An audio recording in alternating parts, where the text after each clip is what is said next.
Hello, guys. Usually Yuri with you today, and we have amazing guest on our podcast.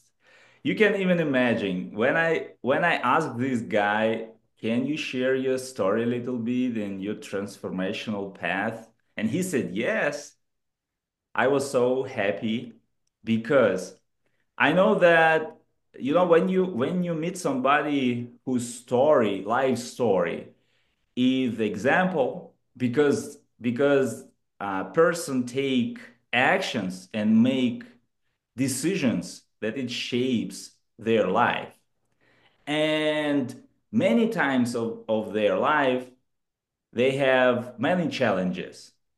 So when Francis said yes, I can share, I already know that story will inspire a lot of people, because when person have warning in in his life, an example in his life, this is much more beneficial than just a person who was born in the lucky sperm club. And Francis is a person who create his own life by himself, and his transformational path show me that every time, no matter what happens in your life, you're in charge, you can make a decisions, and you can go very deeply down, and after that go up, stand up and move forward. And I know him few months, and the place where we met, it was a coaching practice, live coaching practice.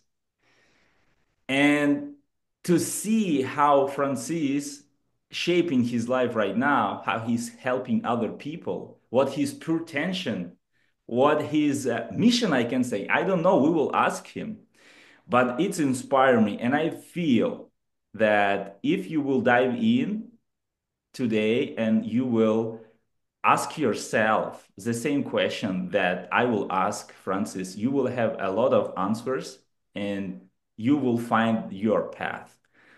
So, Francis, I am so happy to hear you today, to see you today, and that you say Pleasure. yes to be a part of this, I can say podcast or interview. I don't know. Yeah. Yeah, it's great to be here. Thanks for having me. Excited. I'm excited to hear the questions you have for me. Yeah. My first question, what is driving force for you right now? What is driving you today when you are take a deep breath and you like jump in these feelings of what is driving you? What you can say about your life right now? I think the great thing about this part of my life is that I know exactly what that is and how I can answer that because the main thing in my life right now, Yuri, is contribution and just being able to give back and leave any person I come into contact with or place or thing better than I found it. So my driving force right now is definitely contribution. And the way that I want to contribute, the vehicle that I've chosen is this coaching practice. It's Yeah. very beautiful that you share, and I have so much more question about this path, like Hmm. contribution. Wow, why a lot of people who are hearing right now contribution. Before contribute, you like what's going on with the person that wants to contribute? What benefits the person can get from contribution. But we will get there, because this is sometimes people asking this question deeply because of what? Because our nature, first of all, thinking about survival mode, right? Because if you not feel safe, how you can contribute? Right. You can be safe in this chaos right now. What you already create, what you have that you can contribute. But we will talk about that. Uh, my next question, what is your first memory from the childhood? Maybe you have some, and share a little bit. Where are you from? Sure. Yeah. Well, I just kind of want to bookmark something you said about contribution and how I kind of came to that place. We can talk about it later, but it is curious how my values and driving forces have changed over time and how my vehicles have changed. Whereas I used to maybe have not such an empowering vehicle for contribution. And now I feel that I'm actually giving things that can benefit people. But my earliest childhood memory is probably my parents fighting when I was like not even able to understand English yet. I remember I was eating like strawberries and they were arguing and someone was crying. And those are kind of the types of memories that I have from my earliest childhood. And what was the second part of that question, Yuri? Where are you from? And Yeah. how old you was? I don't know, probably less than four. I was probably like 2 years old or something when I was having that memory. But I am from the deserts of Southern California. So I grew up in a rural area, kind of far from any metropolitan city. And so growing up here was a unique experience in that it was a very small town vibes. We all kind of knew each other and still do. And, I'm blessed to be able to say that I was able to grow up in this community and I can call myself a local and I can see how things have changed over time. Growing up in one place, you may not have the advantages of like seeing all these different sights and sounds, people and places, but it is interesting seeing the patterns of growth that happen in one area over a certain amount of time, you know, Yeah. a little bit about where I come from. Yeah, and I am curious from that days. I can see I still can see that you are around Joshua Tree, so you're really local. Exactly. Yeah, I'm proud to be local too. I love Yeah, it. I love it here. There's pros and cons, but I think the pros outweigh the cons. yeah, it's really beautiful. Yeah, everybody should visit that place for sure. Yeah, it's beautiful. You can see the horizon. We step out into your backyard and see the horizon and the sunset. It's really a wonderful thing. Yeah, yeah, but let me ask you one question.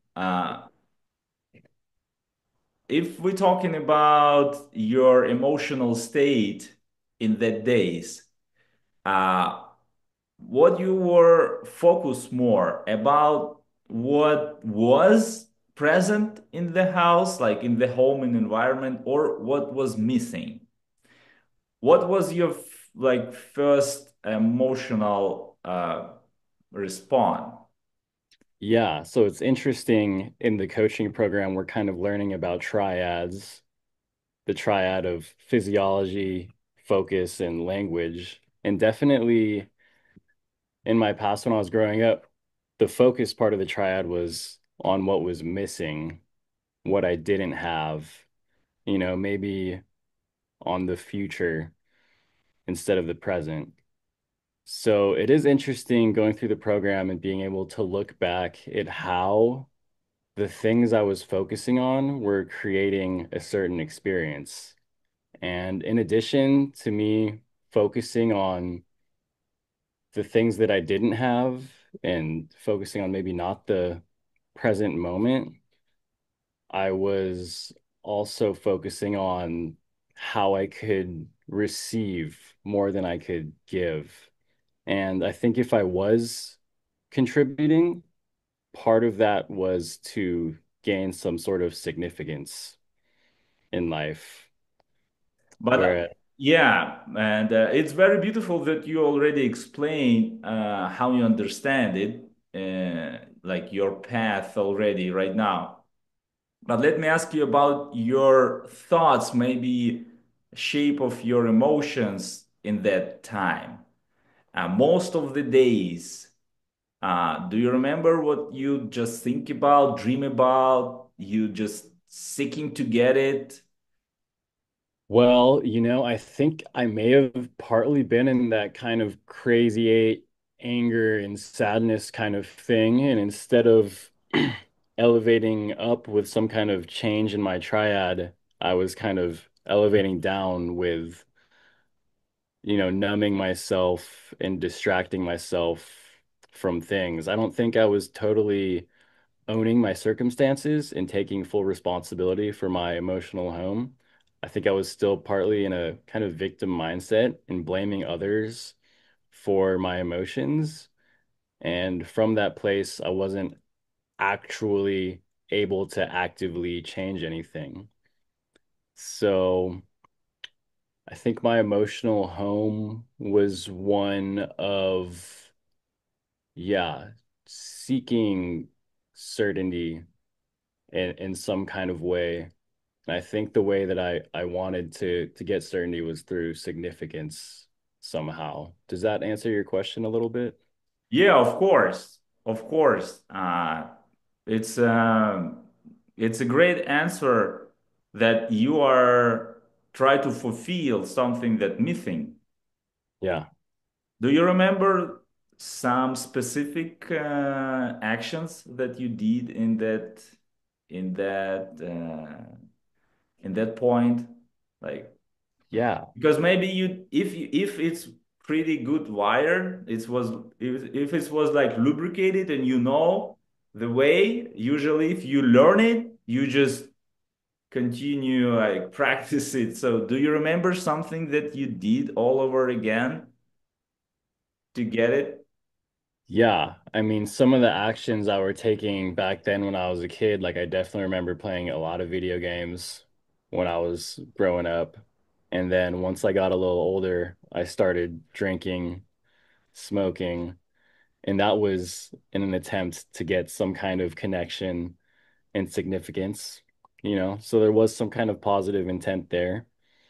But I think growing up with that and taken to an extreme, the the effects start to kind of stack up. And it felt like I was kind of taking, 1,000 steps in this one direction just to find out that I was going the wrong way. So I kind of had to reevaluate the actions I was taking to determine if they were actually fulfilling me or if they were just numbing something deeper that I wasn't aware of. Yeah, and what is your favorite type of game? Was back Um, arcade, like strategy, or like shooting, like yeah, right now it's definitely chess. Back then it could have been anything, really. But I still love to play games. I don't play them online or like on like computer video games as much, but I still love to play chess. So if anyone wants to add me on chess.com. Oh yeah, definitely. Yeah, but when I'm asking about games, it's like a few type of games, right? It can be like a shooting, arcade, it can be strategy, it can be tournament. Mhm. And if like you are picking up most of the games that you play, what was the Yeah, area? I mean, there were a lot back then, all the different kinds of genres, you know. Yeah, but right now, if you end up with chess, I guess it's also strategy was Yeah, part of that. exactly. Yeah, something where I had to think. I don't know, but it could have been anything. Yeah, yeah. And let me ask you, uh, like after you are get older, not older, like Hmm. when you grow up, Yes. all of that patterns, like behaviors, they continue give you some results, right? Like some Hmm. consequences of Yeah. that. Uh, and what you can recall right now that it was like some things getting bigger and bigger, like or heavier and heavier, or like something that you are not be able to get or control, and it's just uh, some feelings of I am moving somewhere, but it's just the same, and I just need to push harder, and I don't care, what will happen. This is just what I know, and when you get to the point that you just starts express yourself even more and more and more, and you start feeling and you start seeing some results, and they show up maybe in some kind of situations you are because I can say about myself, sometimes I end up in fights with guys, sometimes it was arguing, sometimes it was just a killing time on video games. Yeah. And some of that situation was really not good at all. And part of me just told me that there is no other way. So you just need to like push harder, and maybe somewhere will be exit. But it was the time when I just did what I know, and maybe you can remember something like that in your childhood, not childhood, like teenage Yeah, time. definitely. Yeah. So it kind of reminds me, Yuri, of that poem. It's like I walk down the street, there's a deep hole in the sidewalk. I fall in. I'm lost. I'm hopeless. It isn't my fault. It takes forever to find a way out. It's called Autobiography in 5 chapters. So that's the first chapter. Second chapter is I walk down the same street. There's a deep hole in the sidewalk. I pretend I don't see it. I fall in again. I can't believe I'm in the same place, but it isn't my fault. It still takes a long time to get out. Chapter 3. I walk down the same street. There's a deep hole in the sidewalk. I see it is there. I still fall in. It's a habit. My eyes are open. I know where I am. It is my fault. I get out immediately. Chapter 4. I walk down the same street. There's a deep hole in the sidewalk. I walk around it. And then chapter 5 is I walk down another street. Yeah, So that's it's a beautiful story. It's a right. chapters.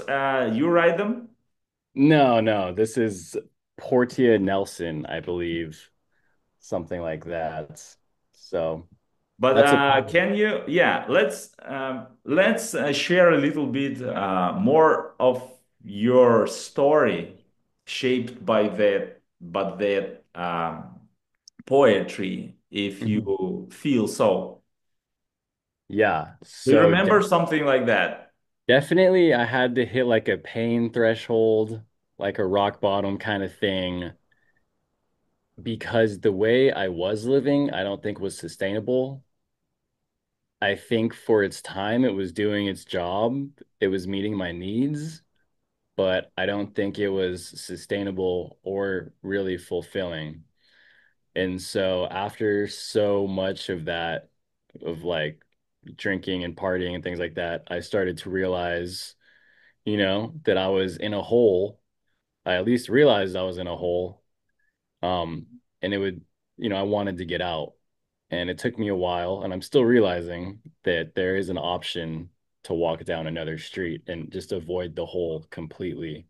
But I think the circumstances that really led me to turn things around were just kind of being in a dead end relationship where alcohol was being abused pretty frequently, and being fired from my job as a waiter, in addition to also having some run-ins with the law, which could not continue if I was going to become the person that I wanted to be. So there was definitely an era of just being lost and swept away in what the crowd thought was the thing to do. And I thought I was succeeding with this environment, but at the end of the day, it's no measure of success or intelligence to be adapted to a sick society. And I had to kind of figure out what I wanted out of life.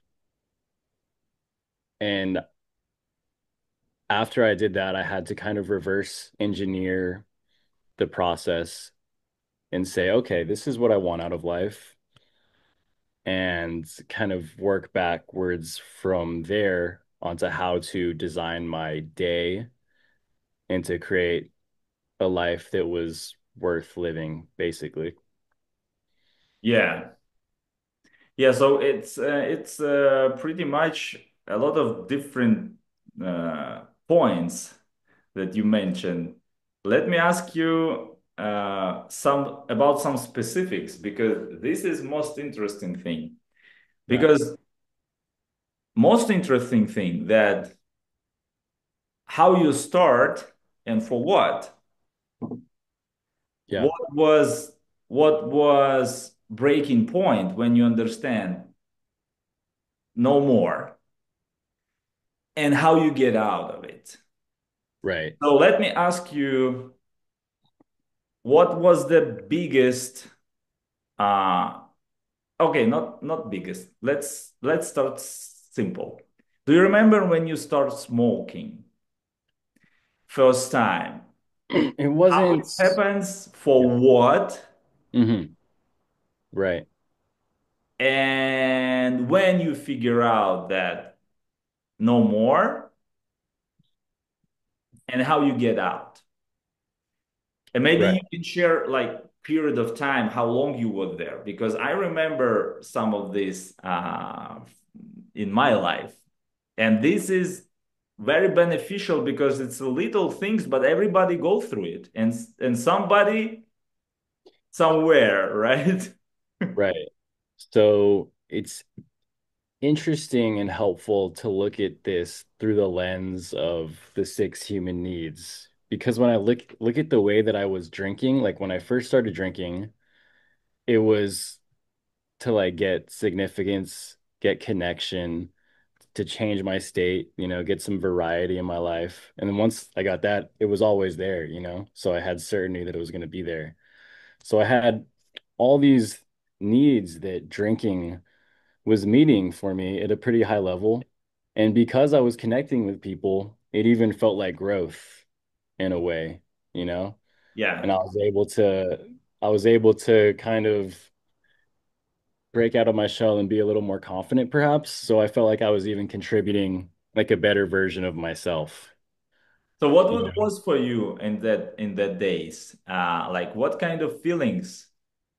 Uh, maybe you can remember some things because you definitely get some of fun and all of Mhm. that. Yeah, definitely. Everybody go through it. Yeah. So I'm not sure if I understand the question entirely. You're asking kind of what my emotional home was back in those days? Um, I'm asking, for example, when you start fulfilling that needs, Yeah. you explain right now how you understand it already. Hmm. But from that, your version of you, like that version of you, back of the days, you didn't know all of these tools as you understand right now as a life coach. But Hmm. in that moment, uh, when you are visiting that parties, drinking with friends. maybe you remember like some your inner conversation or like some feelings, like you sitting around or partying around, and what kind of feelings. Yeah. And after that, my next question, so you can like brace them together. When it starts getting bored for you, when or not bored, maybe you get to the point when something happens like that behavior leads you to somewhere. Uh, because sometimes maybe you felt like it's the same story all over again. It's not leads nowhere. Or you end up in situation when it's like some arguing, fighting, or maybe even criminal situation happens, or you wake up in some place you, you don't know where you at. So Yeah. how everything starts, I mean, in your feelings and Yeah. when it leads to. Yeah, it's an interesting question because each person kind of has their own unique story, of course. But if we were to kind of distill it down to the essence of things, I think that all of our stories are pretty similar, and there's maybe not as many patterns to this as we might think. But my internal dialogue back then was, I think, coming from a place of not feeling belonging. I think that even when I was just sitting by myself, I wasn't 100% comfortable with who I was.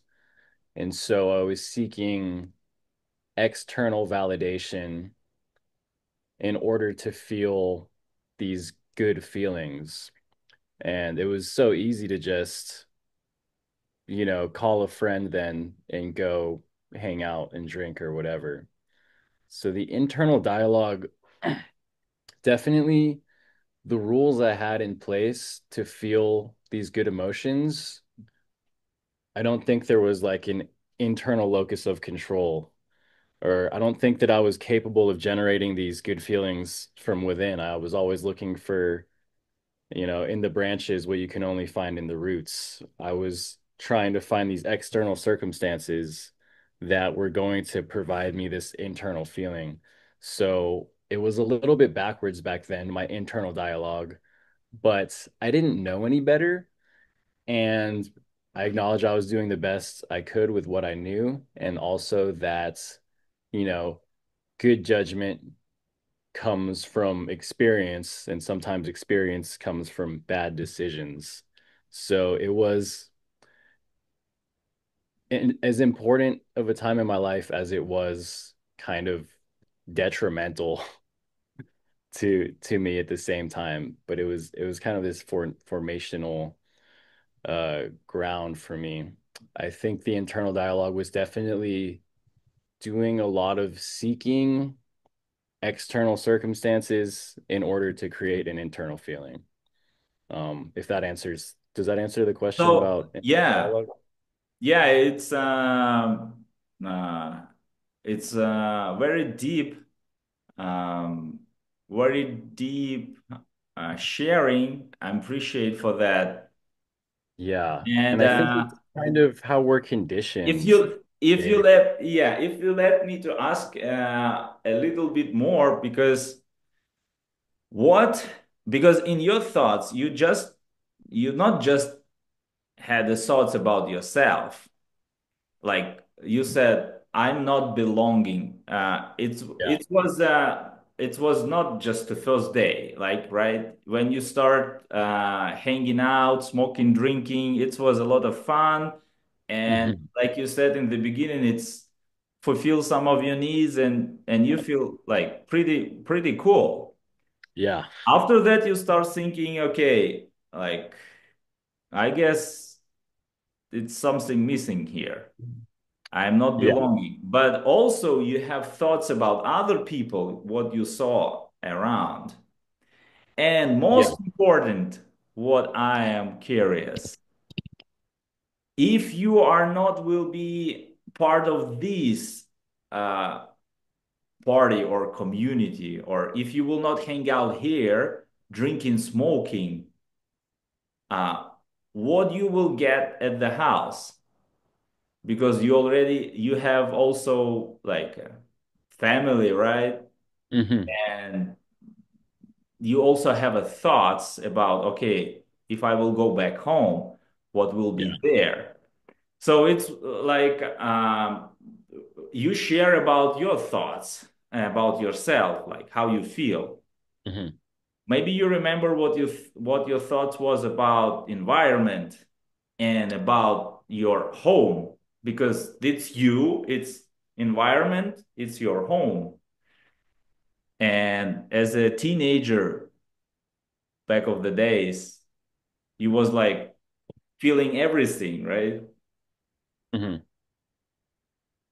So you want to hear a little bit about how my home life and environment were Yeah. specifically? Okay, yeah. Well, definitely hanging around those people that I used to hang out with was different than being at home. At home, it was very much like a quiet environment. Silence was valued and appreciated. And so when I got to go hang out with these people, I was able to be a little bit more rowdy, loud, and perhaps myself. So yeah, that was kind of the vibe. Um, I think what was missing was the element of contribution, you know. I don't think I think all of us who were stuck in that cycle were kind of looking at life through a taking mentality and what can I get?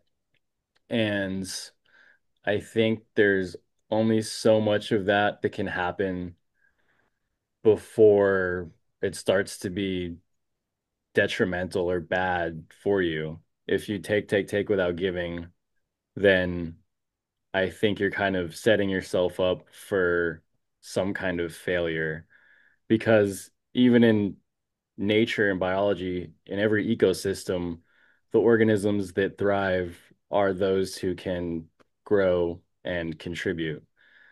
And I think that the way I was contributing was probably not the healthiest for myself or for my community. So I had to make a change.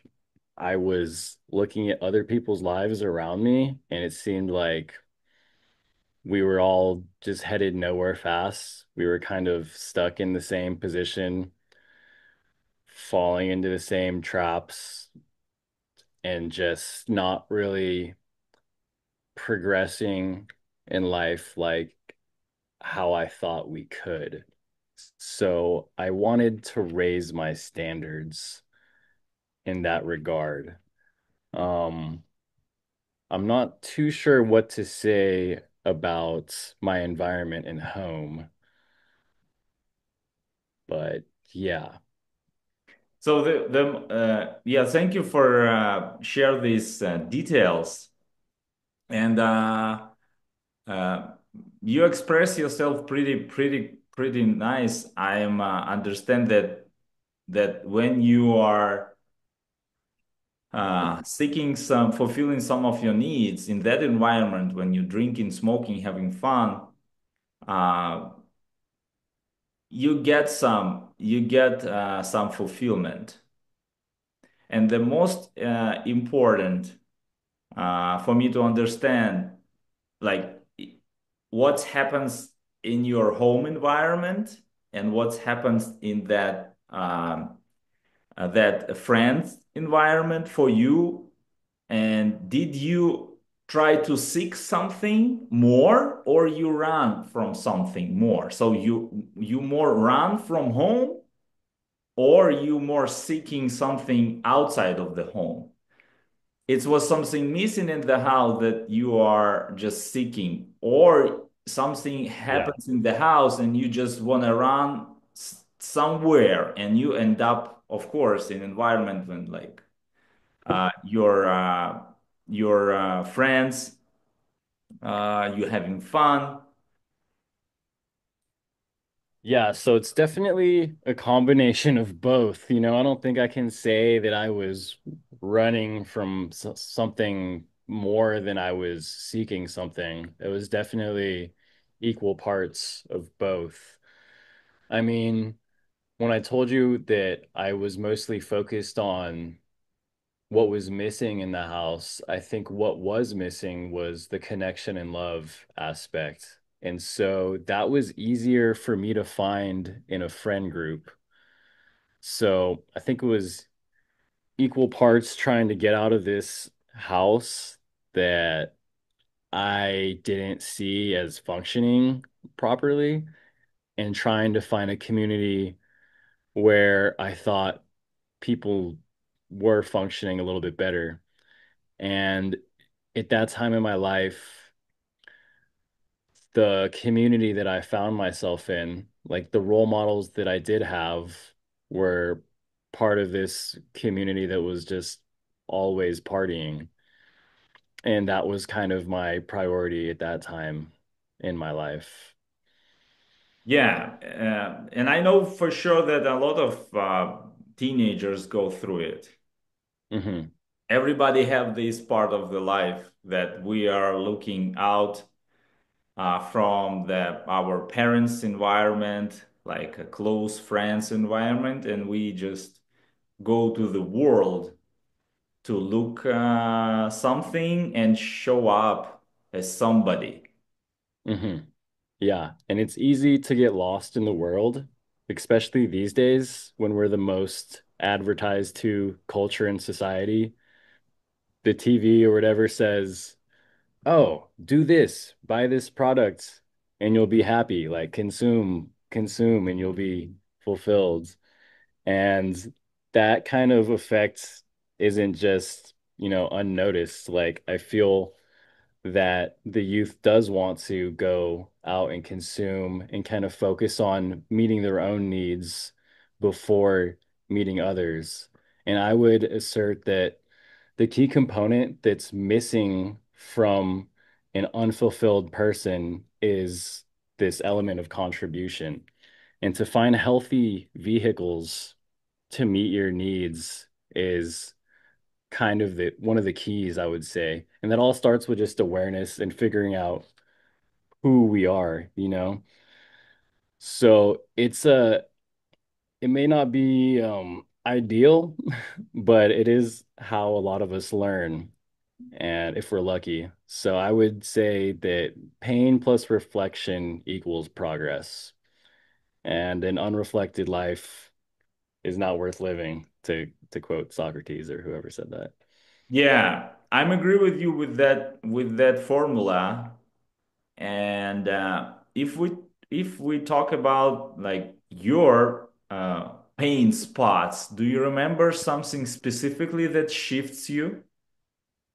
Because you share about like that you start feeling that you not belong, that something missing in the house, and you try to achieve something, get something, but it's some like fake or not natural or something not as you said something very important. You said I am not feeling that I belong here and that it's not leads me to the place where I want to be. So part of you uh, understand that like I didn't know better, right? You just Mhm. was there. But you have some thoughts about yourself, like, okay, what I want to do and who I want to become. Right. And it didn't happen just in the same day, right? Because if you fulfilled your needs in some way like you did before, I remember my days also. You Hmm. just falling, you're just rolling because environment just have a flow. So you Yeah. can end up in some situation that you decide like no more. Do you remember some of that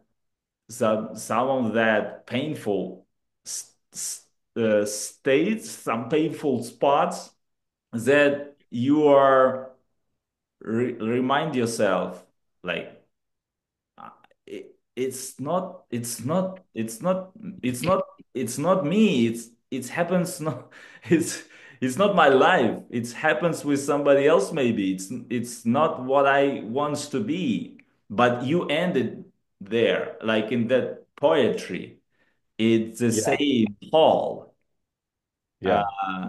and it's not your fault. So share a little bit about your painful spots that they are was in the same time like a leading points that it was a, like an intersection for you. One more chance, and because you have many chances, like everybody, we have always opportunity to turn to different street, right? Right. So I think at that point in my life, I was kind of living my life with only my away from values in mind. So I knew how I didn't want to feel, you know? I didn't want to feel ignored or inadequate or humiliated or stupid. So I would surround myself with people who I felt like I could feel significant around and things like that, people who would pay attention to me. But I think what I was missing was what was important to me, in addition to not only what was not important or what I didn't want to feel. So I knew what I wanted to avoid, but I didn't know what direction I wanted to head in. And kind of like I mentioned earlier, like my pain threshold was like breaking my hand, going to a physical therapist, getting fired from my job, being in a dead end relationship, kind of that wasn't functioning properly, just doing the same thing over and over again that wasn't fulfilling me. And that is when I realized that there had to be more to life than just doing the same things over and over again just for a temporary high. It's very interesting like which timelines all of that happened that you mentioned, broken arm, and all of that, like which period of time? It's like during 6 months, 1 year, few years. It was Like how probably long like, was that pattern? And oh Mhm. man, that was maybe like 10 years ago. And it was probably a period of like at least 3 years after I graduated high school that was pretty heavy. So that's about the timeline. But all those things happened within about like probably a year or so of each other. And so I was kind of starting to connect the dots and tell myself, hey, maybe this way is not the way to live if it's bringing me these circumstances that I'm not enjoying. And so I had to take kind of a deeper look at myself and determine what was essential and basically what was trivial and could be eliminated. So I kind of had to look at my life a little more ruthlessly and ask myself, hey, are the people that I'm hanging out with actually interested in what's best for both of us? Or are we just commiserating and hanging out because we have nothing better to do? Yeah. And what was your favorite reflection if you feel overwhelmed, like in different these periods you share, it was a time when you feel comfortable, but after that you start feeling like tension or boring or irritated or angry or something. Mhm. And can you share a little bit your favorite reaction was like more withdraw or like just like a fight? Yeah, like a fight, flight, or freeze. What was your favorite reaction? What was my favorite reaction? That's a good question and not one that I have thought about. Because you usually we pick up some and we just lubricate it so good that we can just quick pick it up and just feel confident and feel so significance in this and feel so safe. This is I know this is me, like I always was like that. Right, my dogs are barking right now. Can you hear that? What's that? Can you hear my dogs barking in the background? No, no, I don't. Give me 1 second, Yuri. It's okay. I mean, I don't hear nothing, so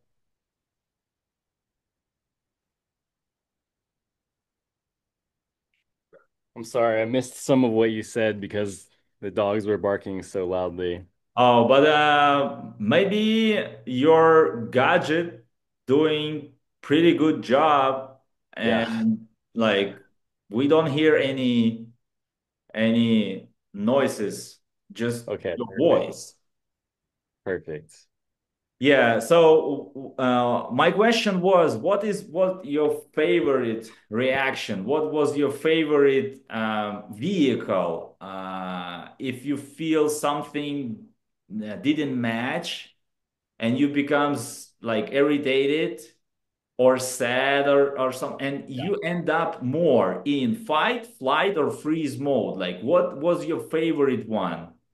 Yeah, I Because it mean, I leads to think, different consequences.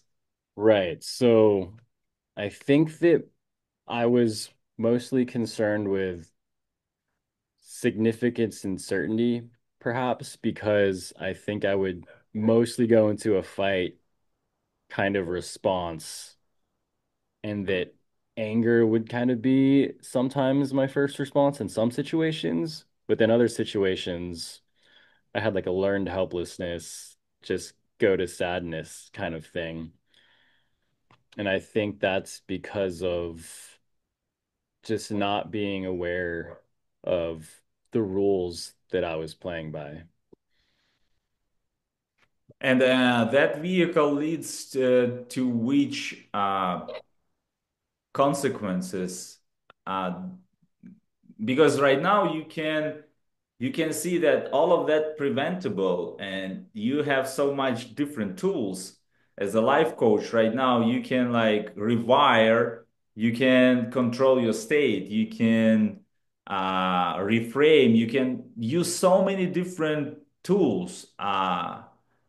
Right. It's like in sports, so many different exercises, so many different moves, so many different types of sports. The same here right now in emotional and mental health. You have so many different, but in that days you have like just a few ways, Right. and Yeah. and everybody can say, "I was always like that," but it's always starts somewhere. And it's Right. you just start repeating it and becomes like very good in it. hmm Yeah. Habits of thought for sure. Just driven by an unconscious model of the world. I think a lot of the language I used was setting myself up for limiting beliefs, but I'm grateful now. I think it took that time in my life for me to want to go deeper and to get to know myself a little bit better because I think the first step to kind of getting out of that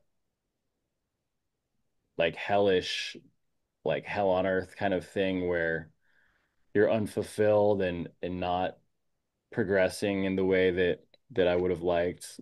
The first step to get out of that would be awareness and figuring out what drives you as a person or drives me as a person and figuring out the rules by which we meet our needs. And so now I'm blessed with the awareness that the vehicles I was using in my past to meet my needs were actually hurting me in the long run. And now I've started to design my life in such a way where the ways that I meet my needs are beneficial for the community. And what's good for me is also good for the community and vice versa. So I've become more comfortable with myself, and that alone has kind of stopped that fight or flight reaction because I'm more solid in knowing what my purpose is. And I think that just being aware and knowing what your purpose is can avoid a lot of, pitfalls and things like that. Yeah, it's very beautiful. You share. So, so your story of your childhood and teenager and young adult age, like what story you mostly told yourself? What was life about that days and right now? Yeah, I think mostly back then, I mean, there was my childhood, which was pretty innocent and great, but after a while of just being a subject to the world's conditioning, I think that I started to seek love. And there's nothing wrong with that, but when I think I was seeking love without knowing how to truly give it. And it was creating this pattern in my life where I was constantly disappointed or let down because I was like seeking love that was outside of myself. And now the story for me is that I like love is an action. It's something that we can do and be, and it's not a place that we go to get something. And I think that shift alone has given me more groundedness, and I've kind of rooted myself in this desire to give and be love as opposed to looking for a place to receive it. So the stories shifted from focusing on me and what can I get to how can I serve the community as a whole. And just shifting my awareness away from myself has given me just more empowering feelings. Yeah, it's amazing. And Yeah. I love the way how you said that love is something that we can give uh, Mhm. through the action. And Exactly. yeah, did it like if we wait until we'll receive it, and then we'll be like we will feel love. It's a Right. never-ending story of suffering. Yeah. The And point. maybe if we get lucky, we'll receive love, but it won't really stay because it's not coming outside of us. You can't give something that you don't already have. And so sometimes you get lucky in life and love comes your way. But if you're not able to give it, then you don't truly have it. And so that was a lesson I had to learn through just experience. They talk about the unteachable lessons, things you can only learn through experience. And that was one of mine that I'd love to share with people. Yeah, we was lucky, all of us, because we survived. Somebody care about us, so we have bunch of love as Right. kids because somebody feed us, somebody Hmm. give us shelter, somebody give us hug, Yeah. somebody guide us in the way how they is capable of. So. all of us have that kind of luck. And mm, Exactly. and for sure you had many different people uh, during your journey that Yeah. they also share with you something. Like you feel some Absolutely. care, you feel some love. Most of the people, of course, they seeking for love outside, so Hmm. they are not be able to fulfill themselves because of that pattern that we carry from the childhood that somebody needs to provide for us. Hmm. And you right now emotionally much more mature. This is the biggest difference between an adult intellectually person who are Hmm. still baby emotionally Yeah. and yeah and thinking about like seeking about getting love and care outside some evaluation from others and different things and emotionally mature person who already know that everything inside me I am already ready to give to contribute. This is the life about. And Exactly. let me ask you a question about your turning point. Like, Hmm. because if you are right now here with me sharing your story, it means that you make some decisions on the intersection of your life. You somewhere somehow it Hmm. was an accident. I mean accident, Yeah. and maybe not only one, because sometimes we get bigger and bigger accidents if we Mhm. didn't get it from the like from the little ones. And can you share a little bit about your inner dialogue? Because it's some like dark moments and you decide light them up. So it means like light them up, it means like get out of the box, see things differently, makes decisions. And it will be helpful for everybody who can hear this lesson as an example of making decision. So your inner dialogue can reflect uh, and helps a lot for other people who have similar one. And Yeah. the thing is that we always will have something like that, no matter how we good in life in each area. Part of us will always remind us about uh, like preventing things. So we will like waiting for something maybe uh, dangerous happens or avoiding something or holding back.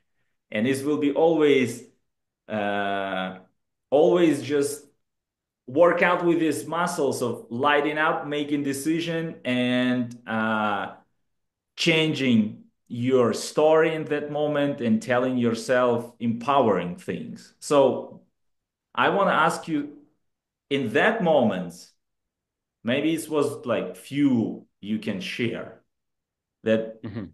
that you had that inner dialogue that tells you something and you continue doing that leads you to another intersection. It was another inner dialogue. And when you get to the point that it was just so enough, enough it's enough, and everything changes. Yeah. So you're wondering what my inner dialogue was before I decided to reassess Yeah, and like make yeah, contribution I like made in that driving. poetry, like in that poetry Yeah. that you share. So I think I touched on it a little bit earlier, but definitely when I was falling in the hole and taking forever to find a way out, the inner dialogue was focused on myself and what I could receive. And it took a certain amount of pain plus reflection for me to be able to progress to a mindset where I, was able to focus on giving. And I think for me now, one of some of my favorite rules come from Don Miguel Ruiz's The Four Agreements. The first one being be impeccable with your word, which basically means to just never talk down to yourself or anybody, but instead, sing everybody's praises, sing your own praises, and just never talk down to yourself or others. I would say that's a big lens that I look at the world through now because it seems that we tend to get what we think about, what we talk about, and then what we do, obviously. And so it took me changing not only my inner dialogue, but also my external dialogue, becoming aware and taking care to not speak about things that I didn't want to get. So my inner dialogue's different now, but not only that, also my external dialogue, I, you know, try to never complain. I try to never say that I can't do things. I try to be impeccable with my word and not create things that I say I don't want because it seems we are all kind of creating our environments. We're all making decisions. And it seems that a lot of the times, myself included, I'll say I want something and then I'll maybe also a part of me is complicit in creating the things I say I don't want. So just there's a level of awareness in making the thoughts patterns instead of in the background, kind of bringing those to the forefront and only using a dialogue that is empowering and helps further my goals, if that makes sense. Yeah, it makes big sense because you share right now the path of transformational of your inner story. Hmm. Do you remember the moment when you said, yes, right now I'm achieve it. So I just not just make a decision, I make right actions and I'm on the another street already. Yeah, well, it definitely wasn't overnight, but I do remember kind of getting fired from my job as a waiter and thinking what I was going to do with my life and just kind of deciding that I was going to go back to school and pursue physical therapy as an occupation after my physical therapist told me to go back to school. It unfortunately took like a year after he told me that and getting fired from my job and breaking my hand to get to that point. But once I got to that point and decided to kind of change my life to a contribution focused life, it didn't all happen overnight. I still had to walk down the path and continue the process of reflecting and being clear on my outcome and progressing every day towards it. Yeah, it's beautiful. Thank you. So Yeah, how it's what's that? it's definitely a process that we all go through. Yeah. Joseph Campbell's The Hero's Journey. It wouldn't be interesting if we read a book about someone who was doing good all the time and had no conflict. The true hero's journey comes from someone who, potentially loses it all and builds it back with worn out tools. Those are the things that we love to hear about. And so I think being the author of your own life and taking authority and making your story a hero's journey is just part of the process. Yes, and the beautiful thing in your story that uh, you make your own decisions that shapes your life as you want right now. Hmm. So you feel more freedom, Yeah, and it's gives you uh, more energy that you can deal with fear. So fear never goes away. You just build your muscles to move on, no matter what, because exactly. because challenges and different situations will happen always. This is a part of life and pain also. And you make your life without suffering because you change your story. This is beautiful thing. So, how it shapes your relationships right now with your family, friends, because uh, you make tremendous shift and it shapes your environment because you mentioned like you have some people who are helps you to stand up to get up, Yeah, but some people was not agree, maybe judging you or something else. right, How it shapes your relationships, these right. changes. Well, I think there's basic skills that we should all know.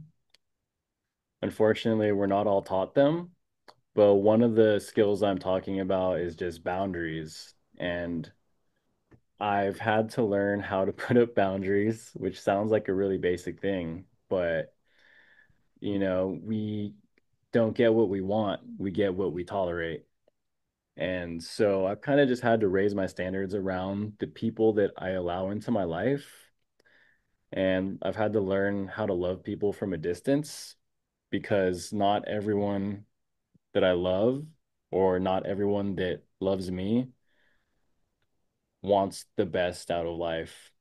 And I've had to learn how to draw boundaries and love people from a distance, those people who were kind of stuck in a disempowering pattern. And yeah, I've kind of just started to demand the best for myself and others. And that's one way that this is affecting my environment. So I'm just no longer tolerating things that will drag me down, if that makes sense. Yeah.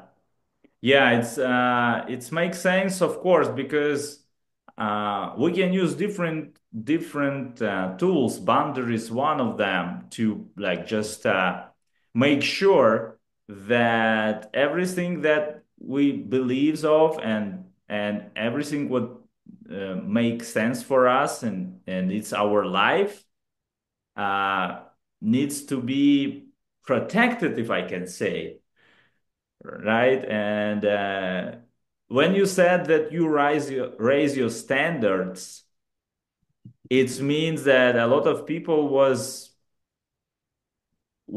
not agree with you because you start doing something different. Before you Yeah. would agree with them, talking similar language, Hmm. having the same hobbies, and Right. something changes after that, and Hmm. Francis start talking differently, walking differently. So in this process, you are let go something. Hmm. And how did you feel about that? Because it was like it was your life, a lot of Yeah. different people, connections, and after that you like raise your standards and just move to the to the another world. How you deal with it? Yeah. So it was kind of sad letting go of that part of me because we would have such good times frequently, but I wanted to start committing myself more to reading and reflecting and that kind of thing. And so that led me to not hanging out with the people that I was hanging out with as much.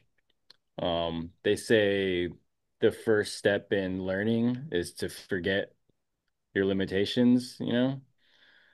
And I just kind of had to shed that part of me that was making unfulfilling decisions.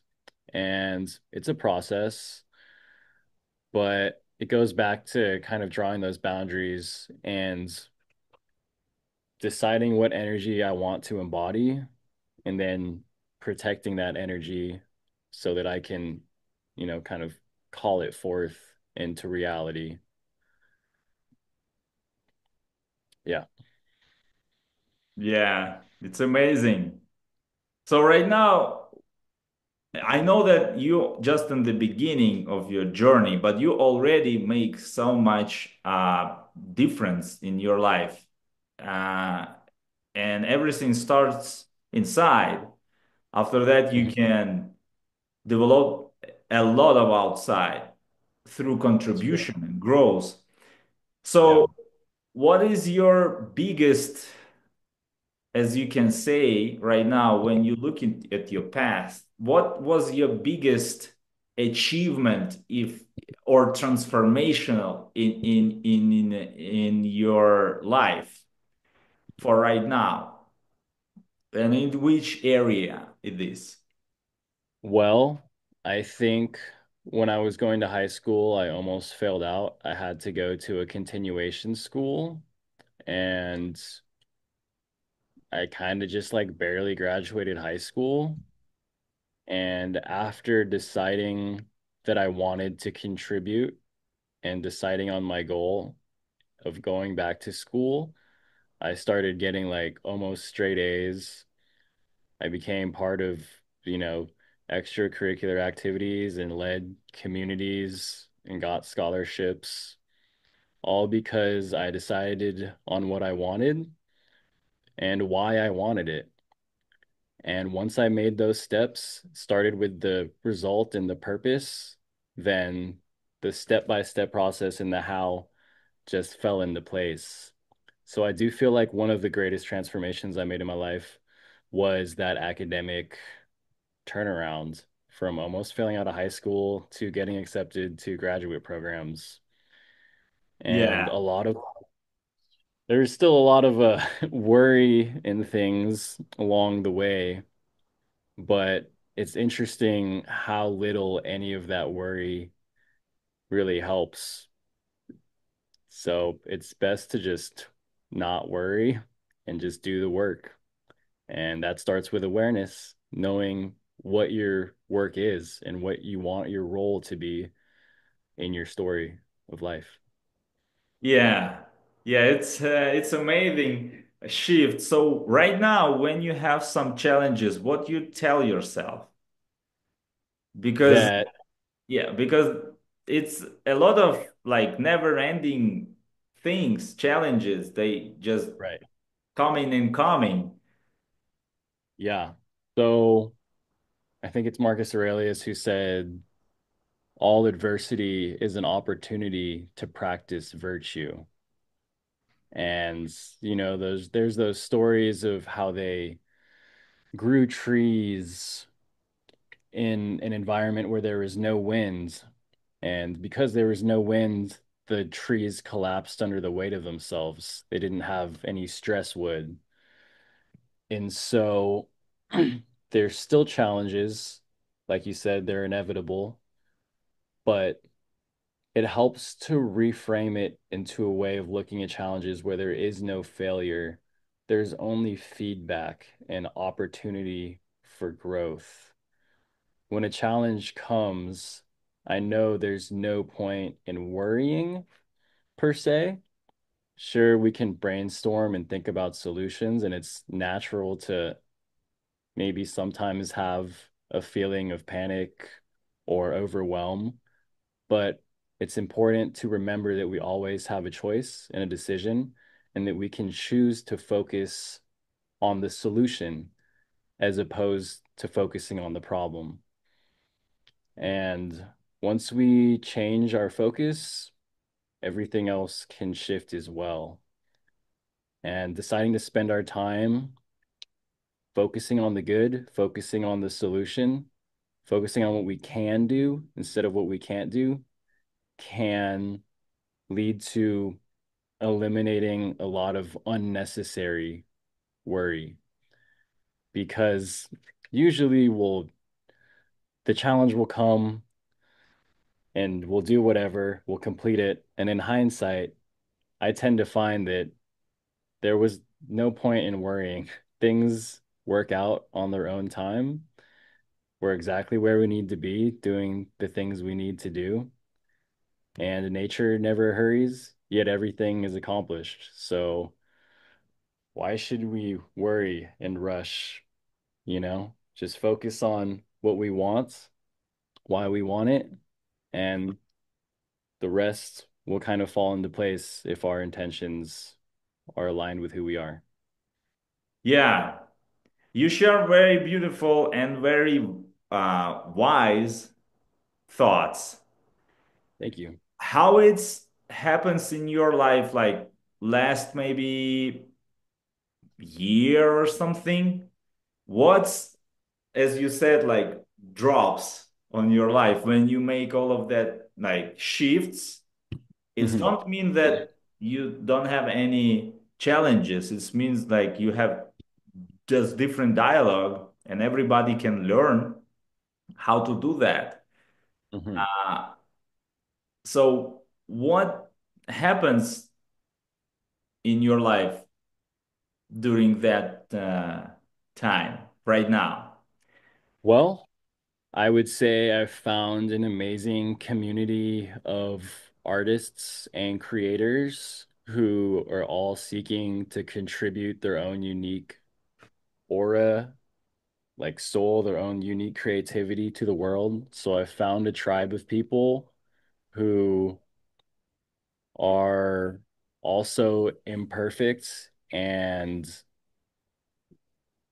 through that they are creating art. So I would say one of the biggest shifts is that I've found communities of like-minded individuals, and that's kind of one of the most empowering things. I mean, besides just that kind of external thing, one of the biggest changes I've made is living from an emotional home of gratitude. There's that stoic concept of amor fati, which is love of fate, and to just love the hand that you've been dealt in life, no matter good or bad. And through that mindset, I've left this victim mindset behind and taken an extreme ownership approach to the circumstances of my life, focusing mainly on, like the triad, the things that we can control: physiology, focus, and language. So, one of the biggest shifts in my life has been simply focusing on the things that I can control, which are all within myself, and Yeah, seeing how those shifts can lead to external things as well. yeah, yeah. And it's amazing how it works when you understand that everything starts from you and ends also. This Yeah, it's yeah, it's true. it's yeah, it's really amazing. So right now you share that you had some teachers, like some people who like guide you. Yeah. So right now, uh, which you can say like which knowledge you seeking more right now? Where you dive in more right now? What are you curious more right now? And Right. how you found Robbins Madonna's training because we met in in Robbins Madonna's. Right. So the things I'm most curious about now are how to influence people, how to impart this mindset of growth and gratitude to others, because it's not always as easy as I would like, you know? I'm figuring out how to intensify those feelings of positivity in my own life so that they can be shared with others more readily. I'm curious about physiology, strength, and conditioning. Those are the main things I'm exploring right now. And how did I find RMT? I was just going through all the different coaching programs that were available, and RMT was the one that stood out to me the most. And it's been great so far. Get to meet amazing people like yourself, Yuri. Yeah, thank you for that, and I'm so appreciate for sharing for you to share of your story Yeah, uh, you're welcome. because I found some very interesting for myself, and I know that a lot of people who will listening they will find themselves in some kind of point when they fall in the same Hmm. fall on the street. Yeah, And if it's a pattern, how it's happened right. and what will change in my life if I will turn to another street and what I need to accomplish, what I need to do. So from this point where you are right now, in your understanding, what is the most important thing for turn to another street? So to break the pattern, to start just another direction and make sure that you will not quit. For you, like maybe you have some ingredients or like some formula or some rituals or some rules or a combination of it. Yeah. It's an interesting question, and everybody's so unique in what it takes for them to make a change.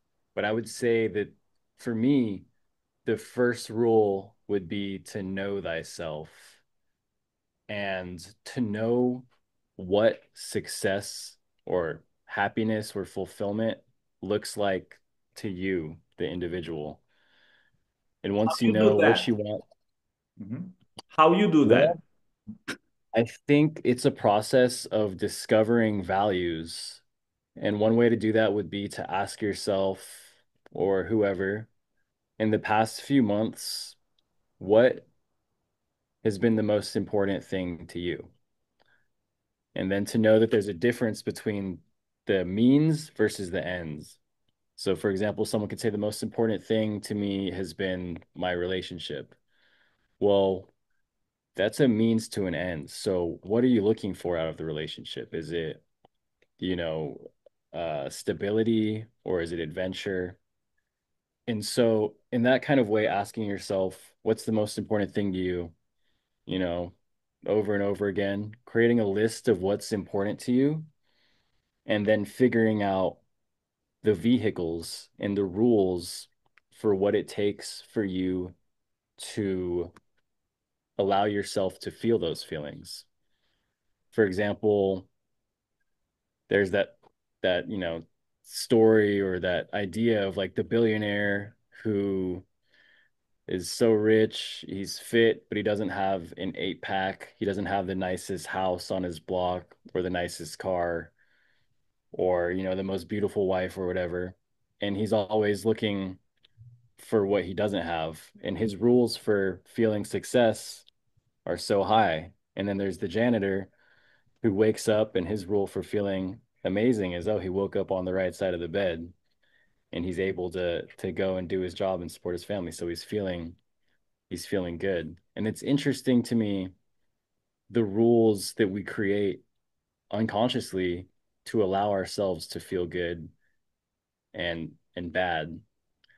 So kind of in a nutshell, I'd say the most important thing is to know yourself and to gain clarity on what exactly it is you want out of life. Because without clarity, you know, if you don't have a port in mind or a destination in mind, there's no favorable winds. You'll just be tossed about. And there's nothing wrong with that, you know? Not all those who wander are lost, but I think if we are going to get what we want out of life, we've got to be super clear on what it is and understand how to get it. Yeah. And this is the first thing, right?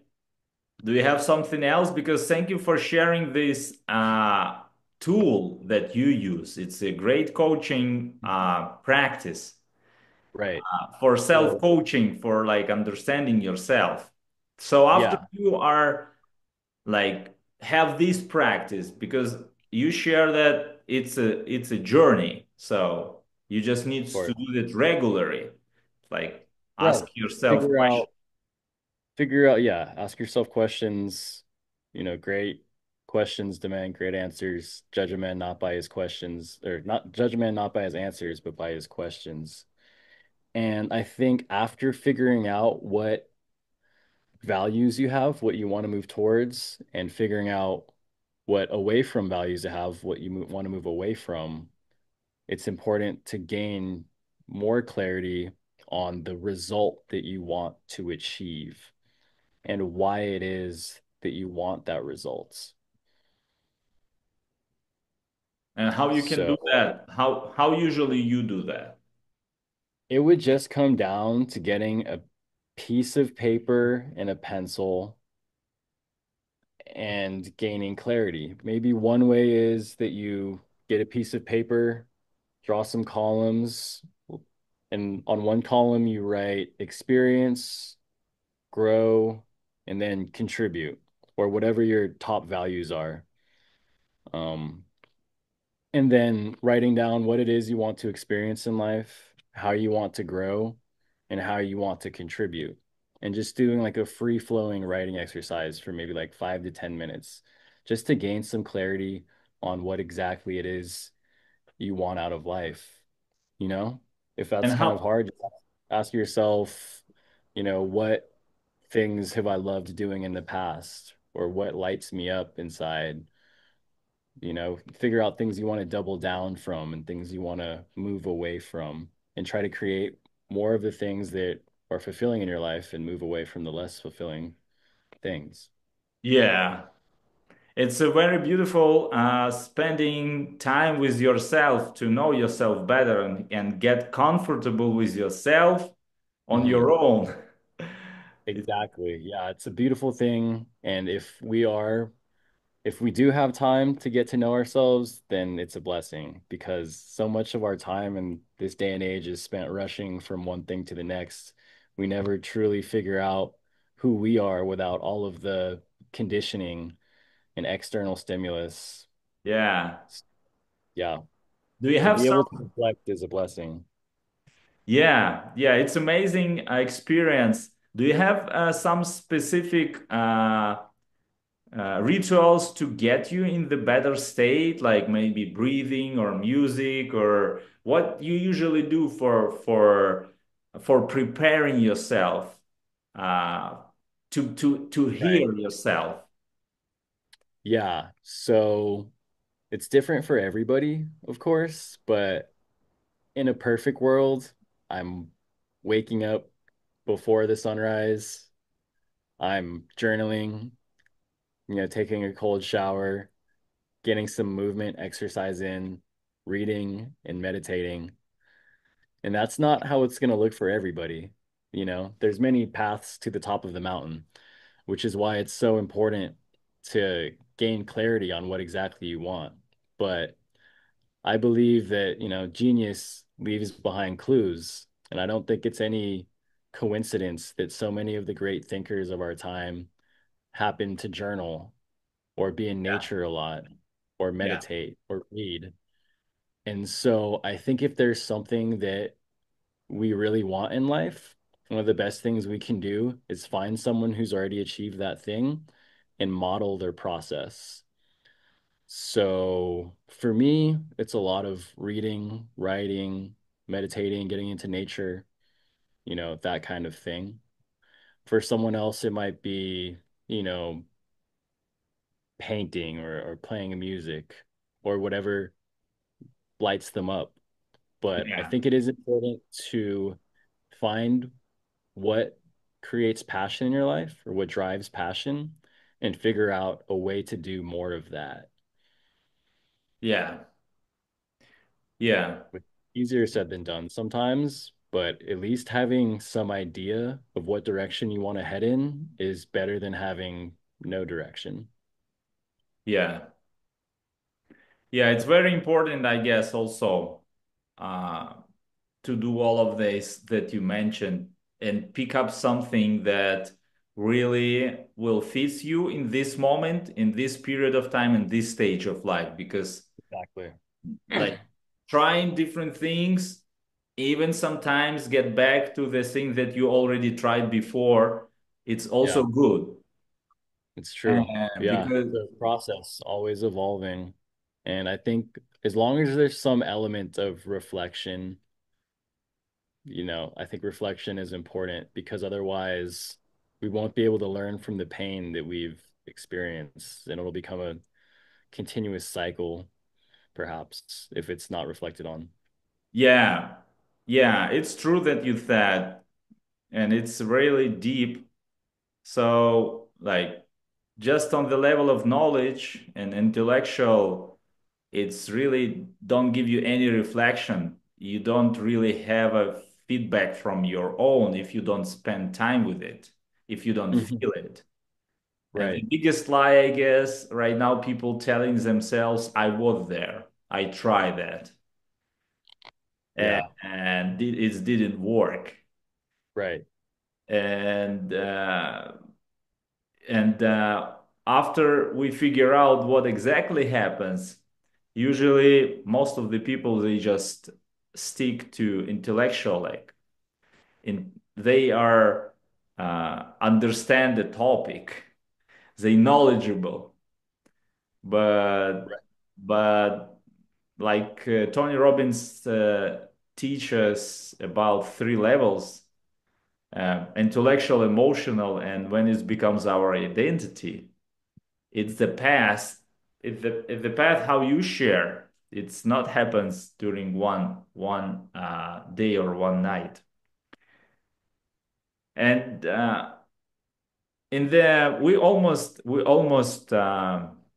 finish, and I'm appreciate for your time. Uh, Yeah, of course. Definitely. like two And hours, just going so fast when you're talking with a interested person with an amazing story. So right now, I want to ask you to to tell to tell something important to your younger self on the darkest moments when you remember yourself, when it was hard to move on, when it was sad or you was empty or it was like looks like never ending story. Right now, what you can sell to you, what you can tell to Francis from this stage of life. right.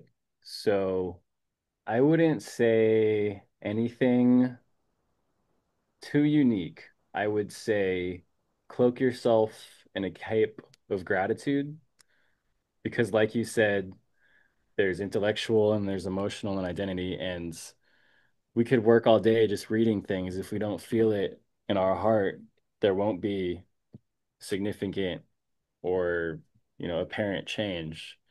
So the feeling of gratitude is just so powerful, and it's enough to wipe away, disempowering emotions.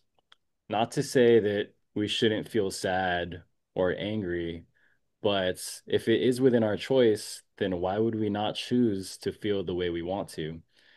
And I think that we can't build a performance or a foundation off of things that we're not grateful for.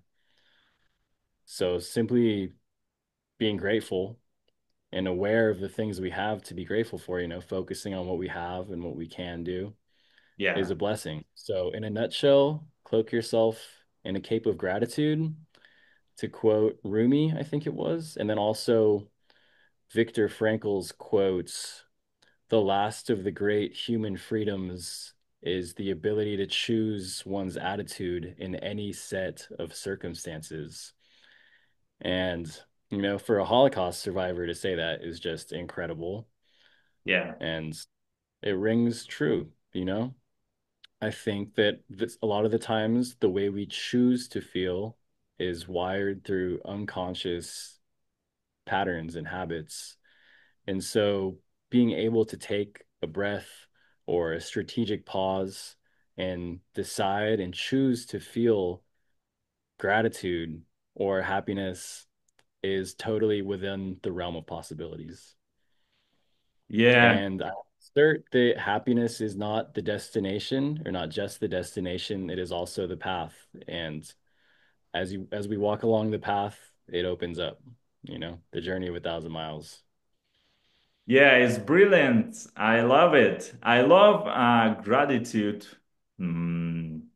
It gives you so much power because gratitude force it can do so many things at the same time. Right, It can swipe everything. It can feed everything. It can right, helps you achieve everything. And right. from gratitude, we can start for sure in any Exactly. situation. In any And situation. Yeah, this exactly. force Interesting. can give you so much power, and because of that, I guess Francis Power it's your like a last name, second name, Yeah, because you already use this power of gratitude and many yeah, others exactly. It's forces. interesting how we can choose to be grateful for things that haven't happened yet and kind of train that feeling into our nervous system. But that Yeah. might be a story for a topic for another day. I'm curious, Yuri, how gratitude has helped you in your life, in your story, because you've been through just as much as the next person, and you're still, standing before me, sitting before me with a smile on your face. So it's obvious how important gratitude is to you. I'm just Yeah, curious how gratitude it's has wired helped you. right now. I'm wired everything with gratitude right now, and it's helps me to achieve so many good things that I can share. And one of the biggest one is energy that I can share with. It's a lot of work that I can do as a volunteer right now. So gratitudes for me, it's my favorite, and I use it during priming. I use it during the day. I use it in the evening. So it's just my one of my biggest muscle, and I want to make it even more bigger because it's something that you can share with others, uh, Right. and it's empowered a lot. It's give you so much inner force, Hmm. and I can share more details maybe on the next podcast when you Yeah, will invite me, and I can share my that'd be great. story. Yeah, but thank you Yeah, for asking, and thank you that you point the gratitude, because yeah. Tony I said that think we can't be angry or depressed and grateful in the same time. So right, exactly. it's amazing antidote, and at the same time, it can be a force of growth. Exactly. Being grateful for things that haven't Yeah, happened yet. And I think it's one of those things where we said earlier that like genius leaves clues, or you can model people's excellence to achieve that same excellence in your life. I think the gratitude is one of those common denominators of truly fulfilled people. It's yeah, a skill that all fulfilled people have practiced yeah, day in and day out. And I think, like you said, the bigger that muscle is, then the better things will be. yeah, yeah. So I was so happy to talk with you, and thank you for sharing all of these stories Mhm. that you share. And in the end, you give so much coaching and specifics about what helps you to move on and stay on the track. Because Mhm. that beautiful transformation happens not just because of idea or decision. It's because you are make uh, make that changes happens because you change environment, you change like vibes and energy and people, you change so many things, and most important, you change your daily routine, and Mhm.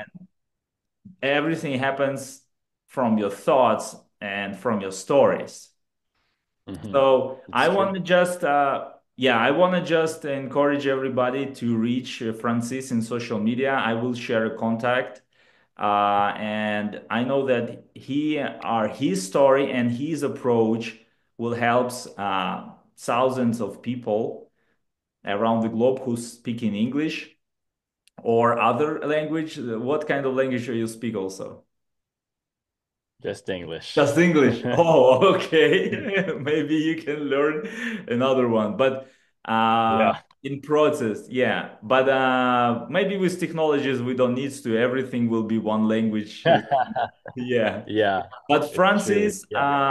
amazing in his field because of he walking and talking at the same time. This Yeah. is the beauty of this man, and because of that, I'm invited him today on our podcast to share his story. And I'm Right. so glad that you give us interviews. Thank you very much, Francis.